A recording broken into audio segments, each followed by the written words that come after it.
പരിശുദ്ധ പരമമാ ദിവ്യകാരുണ്യമേ, എന്നുമെന്നും അങ്ങേക്കാരാധന. പരിശുദ്ധ പരമ ദിവ്യകാരുണ്യത്തിന് എന്നേരവും ആരാധനയും സ്തുതിയും പുകഴ്ചയും ഉണ്ടായിരിക്കട്ടെ. ദൈവസന്നിധിയിൽ നമുക്ക് എഴുന്നേറ്റ് നിൽക്കാം. ദൈവത്തിൻ്റെ കരുണയ്ക്കായി നമ്മൾ പ്രാർത്ഥിക്കുന്ന സമയം, ലോകം മുഴുവൻ്റെ മേലും ദൈവത്തിൻ്റെ കാരുണ്യം കടന്നു വരുവാൻ നമ്മൾ ആഗ്രഹിച്ച് ദൈവത്തെ വിളിച്ചപേക്ഷിക്കുന്ന സമയമാണ്. ദിവ്യകാരുണ്യമായി ഈശോ നമ്മുടെ മുമ്പിൽ എഴുന്നള്ളിയിരിക്കുന്നു.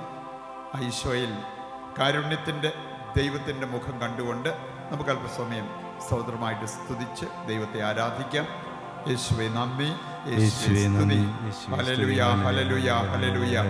കർത്താവേ, അവിടുത്തെ കരുണയ്ക്കായി ഞങ്ങൾ പ്രാർത്ഥിക്കുന്നു. അവിടുത്തെ കാരുണ്യമോർത്ത് ഞങ്ങൾ അങ്ങേക്ക് നന്ദി പറഞ്ഞ് പ്രാർത്ഥിക്കുന്നു. Hallelujah, hallelujah, hallelujah. യേശുവേ നന്ദി, യേശുവേ നന്ദി. ഈ മണിക്കൂർ ദൈവകരുണയുടെ വളരെ പ്രധാനപ്പെട്ട ഒരു മണിക്കൂറാണ്. ഈ കരുണ നമ്മുടെ മേലും നമ്മുടെ കുടുംബത്തിൻ്റെ മേലും ലോകം മുഴുവൻ്റെ മേലും ഒഴുകി വരുവാൻ നമുക്ക് ആഗ്രഹിച്ച് പ്രാർത്ഥിക്കുകയും ചെയ്യാം. നമുക്ക് ഈ മണിക്കൂറിൻ്റെ അനുഗ്രഹം ആഗ്രഹിച്ചുകൊണ്ട് ഇപ്രകാരം പ്രാർത്ഥിക്കാം. ഈശോയുടെ തിരുഹൃദയത്തിൽ നിന്ന് ഞങ്ങൾക്ക് കാരുണ്യ സ്രോതസ്സായി ഒഴുകിയിറങ്ങിയ തിരുരക്തമേ, തിരുജലമേ, ഈശോയുടെ തിരുഹൃദയത്തിൽ നിന്ന് ഞങ്ങൾക്ക് കാരുണ്യ സ്രോതസ്സായി ഒഴുകിയിറങ്ങിയ തിരുരക്തമേ, തിരുജലമേ, ഈശോയുടെ തിരുഹൃദയത്തിൽ നിന്ന് ഞങ്ങൾക്ക് കാരുണ്യ സ്രോതസ്സായി ഒഴുകിയിറങ്ങിയ തിരുരക്തമേ, തിരുജലമേ, നമുക്ക് സംസ്ഥാനങ്ങളിൽ ഇരുന്ന് ദൈവത്തിൻ്റെ വചനത്തിൻ്റെ വെളിച്ചത്തിൽ ദൈവകരുണയെ ധ്യാനിക്കാം. പ്രിയപ്പെട്ടവർ, നമുക്ക് നമ്മുടെ ജീവിതത്തിൽ അടിസ്ഥാനപരമായ ഒരു മാറ്റം വരണം എന്ന് ദൈവം ആഗ്രഹിക്കുന്നുണ്ട്.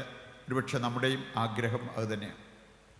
മർക്കോസിൻ്റെ സുവിശേഷം 12-ാം അധ്യായത്തിൻ്റെ 30-ാമത്തെ വചനത്തിൽ നമ്മൾ കാണുന്നത്, നിൻ്റെ ദൈവമായ കർത്താവിനെ പൂർണ്ണ ഹൃദയത്തോടും പൂർണ്ണാത്മാവോടും പൂർണ്ണ മനസ്സോടും കൂടെ നീ സ്നേഹിക്കണം എന്ന് പറഞ്ഞാൽ അടിസ്ഥാനപരമായ ഒരു മാറ്റം. അത് നമുക്ക് എക്കാലത്തും ആവശ്യമായിട്ടുള്ള ഒരു കാര്യമാണ്.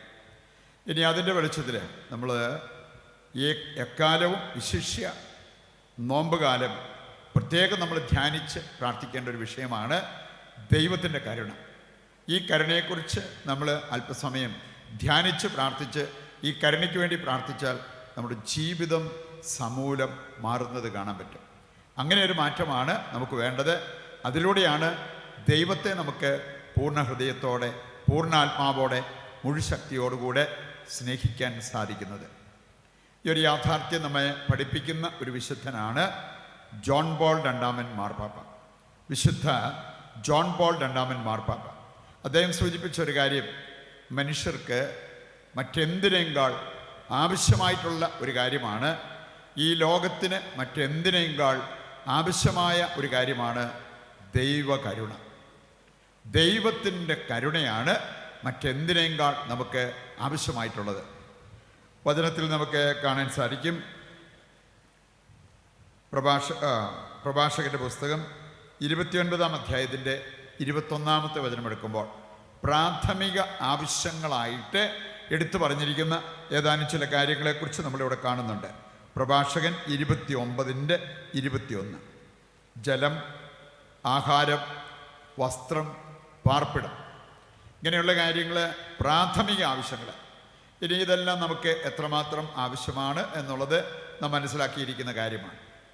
ഇവിടെ കാണുകയാണ് ജോൺ പോൾ രണ്ടാമൻ മാർപ്പാപ്പ പറഞ്ഞിരിക്കുന്നത്, ഇവയേക്കാളൊക്കെ മനുഷ്യനാവശ്യം, ദൈവമക്കൾക്ക് ആവശ്യം, ഈ ലോകത്തിനാവശ്യം ദൈവത്തിൻ്റെ കരുണയാണ്.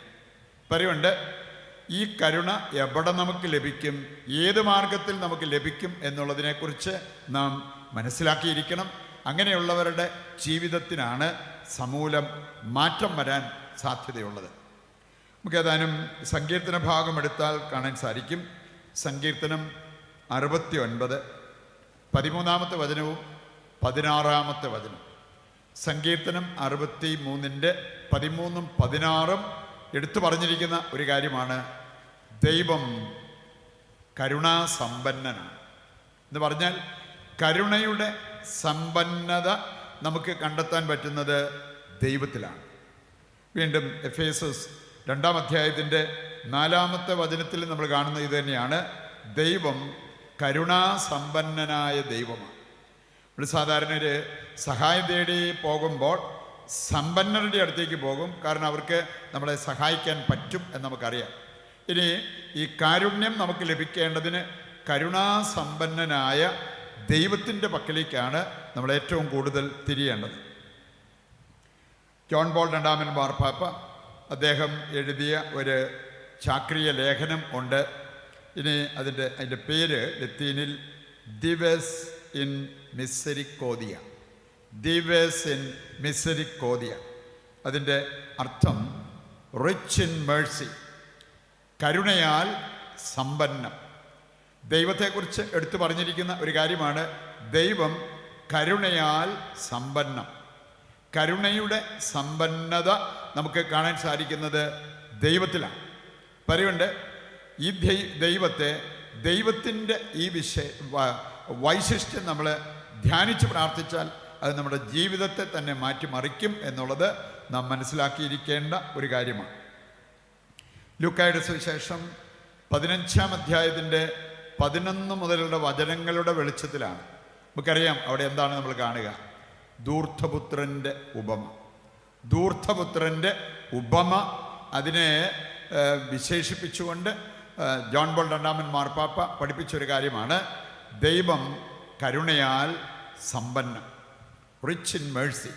പറയുണ്ട് ഈ ഒരു കാര്യം തിരിച്ചറിയുന്ന വ്യക്തികൾക്ക് ദൈവത്തിൽ ഈ കരുണ കണ്ടെത്താൻ പറ്റും, ദൈവത്തിൽ നിന്ന് ഈ കരുണ സ്വീകരിക്കാൻ സാധിക്കും. അദ്ദേഹം പറഞ്ഞ 2 പ്രധാനപ്പെട്ട കാര്യങ്ങളുണ്ട് മനുഷ്യരുടെ ഇടയിൽ സംഭവിക്കേണ്ടത്. ഒന്ന്, ദൈവത്തിൻ്റെ കരുണ മനുഷ്യൻ ഏറ്റെടുക്കുക. രണ്ടാമത്തെ കാര്യം, മനുഷ്യൻ മനുഷ്യരോട് കരുണ കാണിക്കണം. നമുക്ക് ദൈവത്തിൽ നിന്നും കരുണ പ്രാപിക്കാൻ സാധിക്കും. ദൈവം കരുണയാൽ സമ്പന്നനാണ്. ഇനി ഈ കരുണ പ്രാപിക്കേണ്ടതിനും ഈ കരുണ പ്രാപിച്ചവരെ അതനുസരിച്ച് ജീവിക്കേണ്ടതിനും ആവശ്യമായൊരു കാര്യം പറഞ്ഞിരിക്കുകയാണ്. മനുഷ്യൻ മനുഷ്യരോട് കരുണ കാണിക്കണം. നമുക്ക് ദൈവത്തിൽ നിന്നും കരുണയെടുക്കാനും ഈ കരുണ മറ്റുള്ളവർക്ക് കൊടുക്കാനും സാധിക്കണം. അപ്പോഴാണ് നമ്മുടെ ക്രിസ്തീയ ജീവിതം അനുഗ്രഹപ്രദമാകുന്നത് എന്ന് നാം തിരിച്ചറിയണം.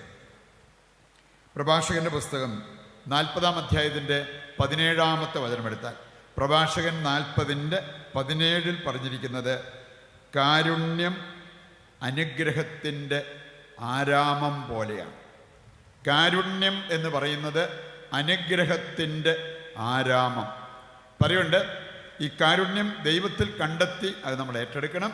മാത്രമല്ല ഈ കാരുണ്യം മറ്റുള്ളവരിലേക്ക് നമ്മൾ എത്തിക്കണം. കാരണം ഇത് അനുഗ്രഹത്തിൻ്റെ ആരാമം പോലെയാണ്. നമുക്ക് അതുകൊണ്ട് ഈ കരുണയെക്കുറിച്ച് ധ്യാനിച്ച് അതിലൂടെ കരുണ പ്രാപിച്ച് നമ്മുടെ ജീവിതം മാറ്റേണ്ടതുപോലെ മാറ്റാൻ സാധിക്കണം. അതിന് ആവശ്യമായിട്ടുള്ള ചില കാര്യങ്ങളിലേക്ക് നമ്മുടെ ശ്രദ്ധ കൊണ്ടുവരുന്നത് നല്ലതാണ്. പ്രത്യേകിച്ച് നോമ്പ് കാലം നമ്മൾ ധ്യാനിക്കാറുള്ള ഒരു വചനഭാഗമാണ് ജോയലിൻ്റെ പുസ്തകം 2-ാം അധ്യായത്തിൻ്റെ 12-ാമത്തെ വചനം മുതലുള്ള വചനഭാഗം.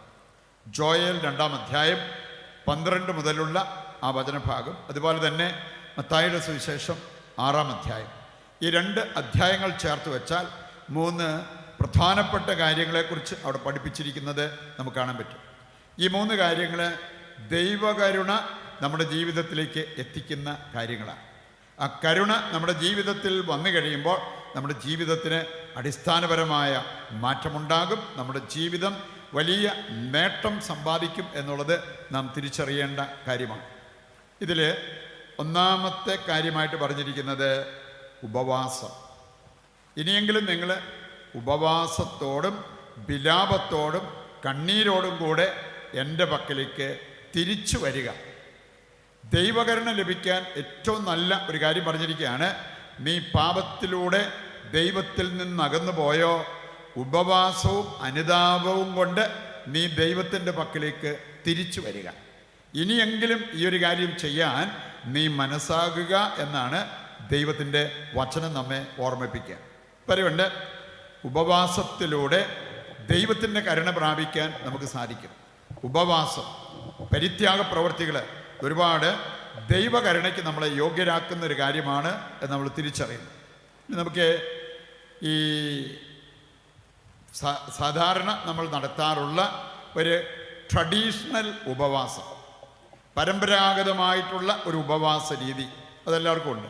നോമ്പുകാലം തുടങ്ങിയാൽ വേണമെങ്കിൽ ഇറച്ചി, മീൻ ഇങ്ങനെയുള്ള കാര്യങ്ങൾ ഉപേക്ഷിക്കുക, മറ്റ് പല കാര്യങ്ങളും അതോട് ചേർത്ത് വെച്ച് അങ്ങനെ ഉപവാസം നോക്കുന്ന വ്യക്തികളുണ്ട്. പക്ഷെ നമുക്ക് അല്പം കൂടി ദൈവാനുഗ്രഹം, ദൈവകരുണ പ്രാപിക്കാൻ സഹായിക്കുന്ന ആത്യന്തികമായിട്ടുള്ള ഉപവാസ രീതികൾ, റാഡിക്കൽ ഫാസ്റ്റിംഗ്, അതിന് നമ്മൾ തയ്യാറായാൽ കുറച്ചുകൂടി ദൈവകരുണയുടെ സമൃദ്ധി നമുക്ക് ലഭിക്കാനായിട്ട് അത് നമ്മെ സഹായിക്കും. ഏതാനും ചില കാര്യങ്ങൾ മനസ്സിലാക്കിയിരിക്കുന്നത് നല്ലതാണ്. ഈ ദൈവം ഇഷ്ടപ്പെടുന്ന ഭക്ഷണപദാർത്ഥങ്ങളെക്കാൾ ദൈവം ഇഷ്ടപ്പെടുന്ന ചില ഉപവാസ രീതികളുണ്ട്. ഉദാഹരണത്തിന്, പരാതി പറയുന്നൊരു സ്വഭാവമുള്ള വ്യക്തിയാണെങ്കിൽ പരാതി പറച്ചിൽ ഉപവസിക്കുക. കരുണയില്ലാതെ മറ്റുള്ളവരെ വിധിക്കുന്ന ഒരു വ്യക്തിയാണെങ്കിൽ അത് ഉപവസിക്കാൻ തയ്യാറാവുക. അങ്ങനെ കാരുണ്യപൂർവ്വം മറ്റുള്ളവരോട് സംസാരിക്കുകയും പ്രവർത്തിക്കുകയും ചെയ്യുന്ന വ്യക്തിയായി മാറുക. നിഷേധാത്മകത്വം, നെഗറ്റിവിറ്റി, ചിലരുടെ സംസാരത്തിലും പെരുമാറ്റത്തിലും എല്ലാം നെഗറ്റിവിറ്റിയാണ്, നെഗറ്റീവ് എനർജി. അങ്ങനത്തെ ഒരവസ്ഥയുണ്ടെങ്കിൽ അത് മാറി കുറച്ച് പോസിറ്റീവായിട്ട് നമുക്ക് ചിന്തിക്കാൻ പറ്റണം. അതുപോലെ തന്നെ അശുഭ പ്രതീക്ഷ, ചിലർക്ക് പെസിമിസം ഇങ്ങനെ തളം കെട്ടി കിടക്കുകയാണ്. പെസിമിസം, അവരെന്തിലും കുറ്റവും കുറവും കാണുന്ന ഒരു സ്വഭാവ രീതി ആയിരിക്കാം. അത് ഉപവസിക്കാൻ സാധിക്കുന്നത് വളരെ നല്ലതാണ് എന്ന് നമ്മൾ തിരിച്ചറിയണം. അതുപോലെ ആധി, മനക്ലേശം, പ്രത്യാശാനാശം, പക, വിദ്വേഷം, വെറുപ്പ്, അസൂയ, പരദൂഷണം, ഇങ്ങനെയുള്ള കാര്യങ്ങൾ നമ്മുടെ ജീവിതത്തിലുണ്ടെങ്കിൽ ഈ ഭക്ഷണ പദാർത്ഥങ്ങളിൽ ക്രമീകരണം കൊണ്ടുവരുന്നതിന് മുമ്പ് നമ്മൾ തീരുമാനമെടുക്കേണ്ടത് ഇങ്ങനെയുള്ള കാര്യങ്ങളിൽ ഒരു മാറ്റം വരുത്തുക. അപ്പം അങ്ങനെ ആത്യന്തികമായ ഒരു ഉപവാസത്തിന് നമ്മൾ തയ്യാറാകുന്നെങ്കിൽ അത് ദൈവകരുണയ്ക്ക് നമ്മളെ യോഗ്യരാക്കും എന്നുള്ള ആ ഒരു കാര്യം നമ്മൾ തിരിച്ചറിയേണ്ടതാണ്. പുറപ്പാട് പുസ്തകം 24-ാം അധ്യായത്തിൻ്റെ 18-ാമത്തെ വചനവും 34-ാം അധ്യായത്തിൻ്റെ 28-ാമത്തെ വചനവും എടുത്താൽ 40 ദിനരാത്രങ്ങൾ ഉപവസിച്ച മോശയെക്കുറിച്ച് നമുക്ക് കാണാൻ പറ്റും.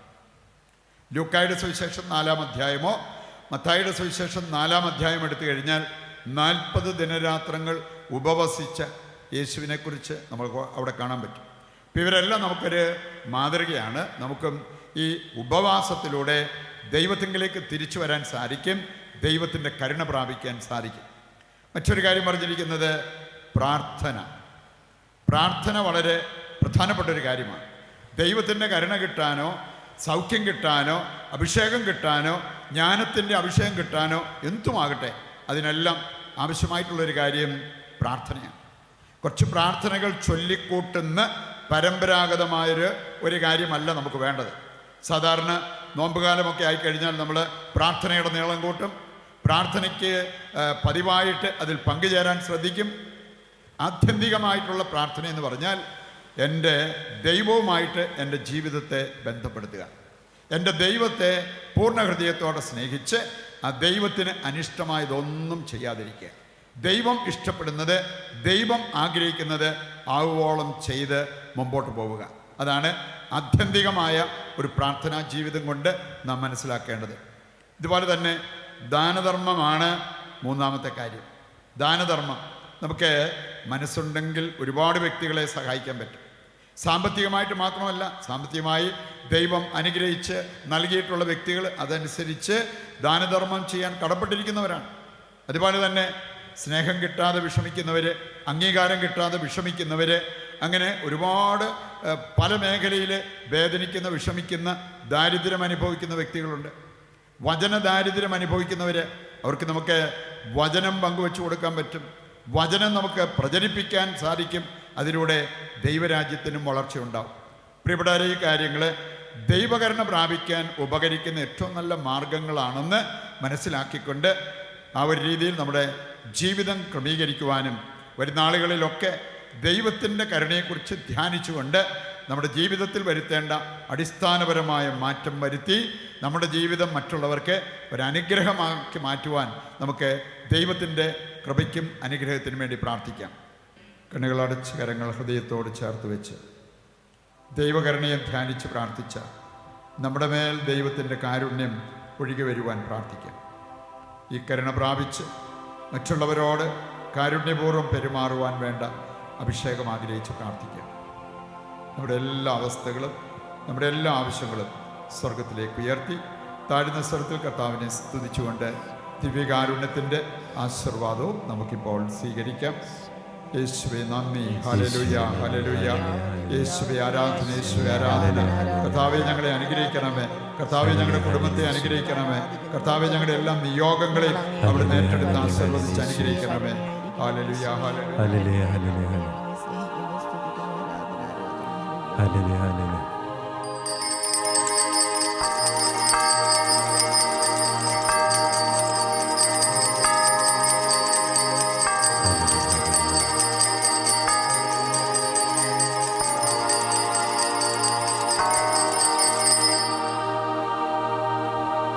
പരിശുദ്ധ പരമമാ